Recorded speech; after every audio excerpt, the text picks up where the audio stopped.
يا ترى لما تسمع كلمة عبقرية مين الشخصية اللي ممكن تيجي في بالك؟ نيوتن، ماري كوري، أينشتاين. طب تعرف إن عالمنا ده فيه 2 أينشتاين مش بس واحد؟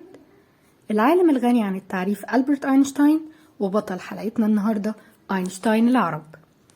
عالم عظيم عاش للعلم وشارك في صياغة قوانين فيزيائية ثورية غيرت مجرى التاريخ. كان عبقري في الفيزياء وفنان في الموسيقى ورافض ان العلم يبقى أداة دمار. تفتكروا مين هو؟ أهلا بيكم في حلقة جديدة من بودكاست نماذج مشرفة. القصة بدأت في مدينة دمياط سنة 1898 لما اتولد علي مصطفى مشرفة، الابن الأكبر لأسرة ثرية حريصة على تعليم أبنائها وتربيتهم على تحمل المسؤولية. بعد وفاة والده انتقلت العيلة للقاهرة، وهناك دخل المدرسة السعيدية ومدرسة المعلمين العليا. أظهر مشرفة تفوق هائل في دراسته، وكان الأول على البلاد في شهادة البكالوريا اللي أهلته ينضم لكلية العلوم بجامعة القاهرة.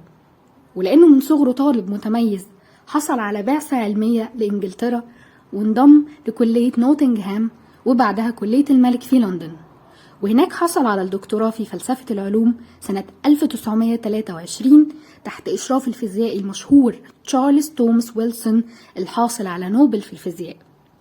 بعدها بسنة واحدة بس حصل على الدكتوراه في العلوم من جامعة لندن، ودي أعلى درجة علمية في الوقت ده، وكان أول مصري يحصل عليها وال11 على مستوى العالم. رجع دكتور مشرفة مصر سنة 1925 وتعين أستاذ للرياضيات التطبيقية في كلية العلوم بجامعة القاهرة، ووصل لدرجة أستاذ وهو لسه 30 سنة. بعدها تولى منصب عميد لكلية العلوم ووكيل لجامعة القاهرة.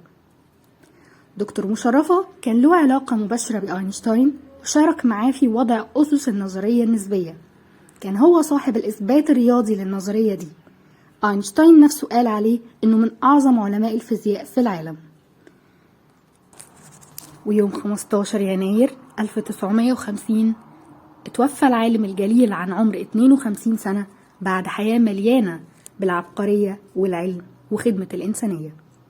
جامعة القاهرة خلدت اسم دكتور مشرفة وأطلقته على أهم مدرجاتها في كلية العلوم، وعملت جايزة باسمه للمتفوقين في الرياضيات. النهاردة احنا بنستلهم من الدكتور مشرفة عزيمته في الاستمرار في البحث والعلم، وبنتعلم منه ان العلم مش بس معرفة لكن كمان وسيلة لتحسين حياة الناس ورفع شأن الأمم.